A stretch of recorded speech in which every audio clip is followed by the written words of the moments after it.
પાટીદાર સમાજમાંથી આવતી સુરતની જાણીતી સિંગર આરતી સાંગાણીએ તબલા ઉસ્તાદ દેવાંગ ગોહિલ સાથે પ્રેમ લગ્ન કર્યા બાદ ગુજરાતી ગાયિકા આરતી સાંગાણીના આંતરજ્ઞાતીય પ્રેમ લગ્નનો વિવાદ હવે વધુ ઘેરો બન્યો છે।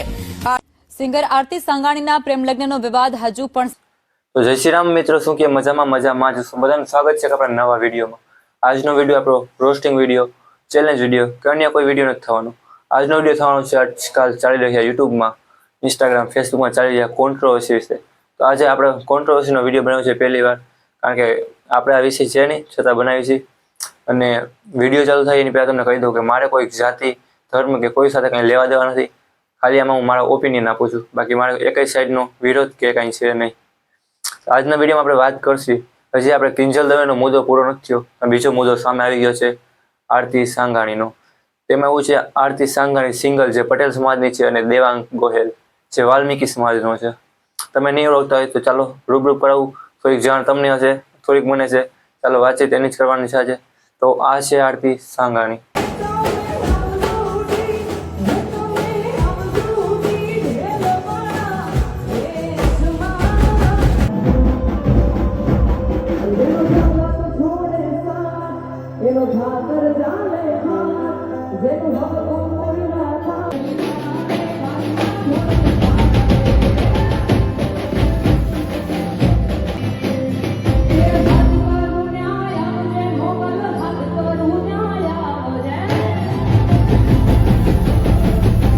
આ છે દેવાંગ ગોહિલ। તો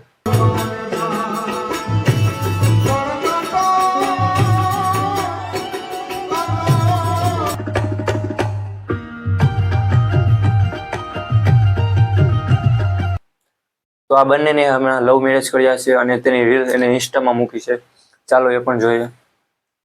જય માતાજી, જય ખોડિયારમાં। હું આરતી સાંગાણી અને મારા જીવનસાથી દેવાંગ ગોહિલ આ વિડીયો દ્વારા આપ સૌને અપીલ અને નમ્ર વિનંતી કરીએ છીએ કે હાલ સોશિયલ મીડિયાની અંદર જે રીલ્સ, કોમેન્ટ્સ અને પોસ્ટ ચાલી રહ્યા છે એનાથી અમને તો કોઈ વિરોધ નથી, પણ તો બેન કહે છે કે રીલ્સ પોસ્ટ જે ચાલે છે એનાથી અમને કોઈ વિરોધ નથી।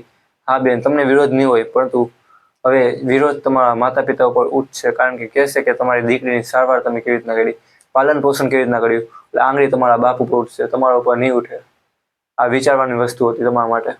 થોડા ટાઈમ બાદ પાછું એક તે રીલ પોસ્ટ કરે છે જેમાં તે કહે છે, તમે ખુદ સાંભળો। પ્રેમ કરવો એ કંઈ ગુનો નથી। જો મારા બાપનો જીવ બળતો હોય તો હું પણ એક દીકરી છું અને મારામાં પણ જીવ છે અને મારો જીવ બળ્યો છે। આજે તમે આખા સમાજે થઈને મને ચર્ચાનો વિષય કરી નાખ્યો છે। બેન કહે છે મારા બાપનો જીવ બળતો હશે તો મારો પણ જીવ બળ્યો છે।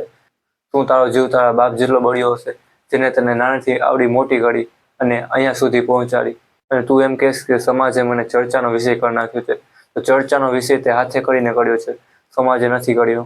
મોટા મોટા જે લોકોથી થોડીક ઉમેદ હોય છે એ લોકો પણ આજે ન સાંભળી હોય, જે લોકોને વાતની ખબર જ નથી, એવી વાતો કરે છે। વાત તો તારી સાચી છે, જેના ઉમેદ હોય એ પણ એવી વાતો કરે, કારણ કે આવું થાય એટલે બધા વાતો તો કરવાના જ છે। આવડી વાતને આવડી કરવામાં વાર નથી લાગતી, કારણ કે સોશિયલ મીડિયાનો જમાનો છે। જ્યારે હું પટેલ સમાજમાં પરણીને ગઈ હોત અને એ દીકરો મને હેરાન કરત તો પટેલ સમાજ આવત? પટેલ સમાજનો દીકરાને તમે લોકો આવી રીતે જ વાતો કરત? તો બેન કહે છે જો હું પટેલ સમાજમાં પરણીને ગઈ હોત અને કોઈ મને હેરાન કરત તો શું પટેલ સમાજ આવત? પટેલ સમાજ ન આવત, પરંતુ તું તારા બાપની મરજીથી પરણીને ગઈ હોત તો તું ગમે તે વસ્તુ થાત તો તારા બાપને કહી શકત અને તારા બાપ એનું સોલ્યુશન લઈ આવી શકત। હવે તું એમને ગઈ છો કોઈની મરજી વગર, તો હવે કાંઈક થશે તો તું કોને કહીશ? તું નહીં તારા સમાજને કહી શક કે નહીં તારા બાપને કહી શક। અને મારું જીવન છે, આખી દુનિયાનું નથી। હરેક વ્યક્તિનું પોતાનું જીવન હોય છે। મને તો એવું લાગે છે કે મારું જીવન લોકોનું જીવન થઈ ગયું છે। હવે આવી ઉમ્મીદો પટેલ સમાજથી નહોતી મને। તો બેન કહે છે કે મારું જીવન એ તો લોકોનું જીવન બની ગયું છે। તો બેન કહે છે કે પટેલ સમાજ સાથે આવી ઉમ્મીદ નહોતી, તો ઉમ્મીદની વાત જ નથી। અટાણ સુધી પટેલ સમાજ તમને સપોર્ટ કરતું હતું જ્યારે તમે ગાતા હતા, કારણ કે તમે સારું કામ કરી રહ્યા હતા। આવું કામ કરો તો કોઈ સપોર્ટ ન કરે। થોડા ટાઈમ પહેલા એક કોલ રેકોર્ડિંગ વાયરલ થયું હતું, જેમાં દેવાંગભાઈ કહે છે કે અમારી બેન દીકરી આવું કરે તો અમે એને સ્વીકારી નહીં. આ શબ્દ દેવાંગના છે, જે તેનું પોતાના જીવન સાથે છે તેના છે. તમે નહીં માનો, સાંભળો કોલ રેકોર્ડિંગ. આરતી નું તમારું કઈ હતું, તમે બોલું થયું છે કઈ? જી ભાઈ. મેં સાંભળ્યું એટલે કહું છું. હા 100%. હા સાચું છે ભાઈ. હા હા હા. બાકી એ જગ્યાએ મારા બેન દીકરી હોય તો અમે લોકો એક્સેપ્ટ ના જ કરીએ. શું ભાઈ? તો દેવાંગ એ આવી રીતના બોલી શકે છે, છતાં આરતી સાંગાણીનો બાપ સારો કહેવાય કે તે કહે છે કે મારી દીકરીથી ભૂલ થઈ ગઈ છે, હજી પણ પાછી આવશે તો અમે સ્વીકારી લેશું. તેના બાપને સલ્યુટ છે સાહેબ, કે હજી એનો બાપ કહે છે અમે સ્વીકારવા તૈયાર છીએ, સમાજ સ્વીકારવા તૈયાર છે અને અમે માફ કરી દઈશું એને. મને આ વિડીયો બનાવવાની ઈચ્છા ત્યારે થઈ જ્યારે એના બાપની રીલ મારા ઇન્સ્ટામાં આવી કે એનો બાપ રડતો હતો મીડિયા સામે. વિચાર તો કરો સાહેબ કેવું થયું હશે ત્યારે બધા સામે એક બાપને રડવું પડે. એ એવો બાપ કે જેની છોકરી સારી એવી સિંગર હોય. તો સાંભળો એના બાપનું જે ઇન્ટરવ્યૂ લેવાનું હતું, ન્યૂઝમાં આવ્યું હતું તે સાંભળો. તેના પપ્પા એના વિશે શું કહે છે. મારી ઈચ્છા છે કે એ સમજી અને ભૂલ થઈ ગઈ હોય તો સુધારીને ઘેરે વી આવે અને વિવાદ તો અંત આવે, એવી મારી ઈચ્છા છે. અને સમાજની પણ એ જ ઈચ્છા છે કે જે કાંઈ ભૂલ થઈ એ સમાજ પણ માફ કરી દે, પણ ઘરે વી આવે મહેરબાની કરીને. એટલી જ અમારી અપીલ છે. ભૂલ તો થઈ જાય પણ સુધારી લે તો એ મોટામાં મોટું છે ને એના સપના જે છે એ પૂરા કરવા હું સમક્ષ છું. એના સપના કોઈ અધૂરા હું નહીં રહેવા દઉં. હજી એને મને વિશ્વાસ આપ્યો તો હું તમારો દીકરો છું, તો હું હજી દીકરો તરીકે જ અપનાવું. અહીંથી નિહરીથી મેંદડા હતો, મેંદડાથી મોરબી હતો, મોરબીથી એને વિયાવવાની હતી, પણ ભાવનગરનો પ્રોગ્રામ આવ્યો એટલે ભાવનગર ગઈ. અને ભાવનગરનો પ્રોગ્રામ પત્યા પછી બીજા દિવસે બપોરે અમને વિડીયો કોલ કર્યો અને એણે કીધું પપ્પા અહીંયા પ્રોગ્રામ પૂરો થઈ ગયો છે ને હવે હું અત્યારે નહીં નીરું, સાંજે પ્રાઇવેટ બસમાં આવું એટલે સવારમાં હું પહોંચી જાય. આ વાત મારે છેલ્લે છે. પછી 21 તારીખે મળી તો ફરિયાદ પછી ફોન સ્વિચ ઓફ થઈ ગયો. પછી બીજા દિવસ લગન મેં બધે કોન્ટેક્ટ કર્યો પણ કોઈ મેળ ન પડ્યો, એટલે મેં પછી પોલીસ તેને ગુમની ફરિયાદ નોંધાવી. મેં એને 2 વખત વિરોધમાં પણ પાછો વિશ્વાસ આપ્યો હતો અને એને મને વિશ્વાસ આપ્યો હતો. આજ એને મારી માથે વિશ્વાસઘાત કર્યો. હજી એ મારો દીકરી જ છે, હજી ભૂલ એની હું બધી માફ કરી દઉં એ વી આવે ઘરે, અને હજી એના સપના એ જે છે એ પૂરેપૂરા જ હું કરવા સમક્ષ છું. છતાં તેનો બાપ કહે છે કે મારી દીકરી હજી પાછી આવી જાય તો હું એને પાછી સ્વીકાર કરી લઈશ, માફ કરી દઈશ. એનાથી ભૂલ થઈ ગઈ છે, તે મારી દીકરી જ છે. હજી પણ એના સપના હું પૂરા કરી શકું છું.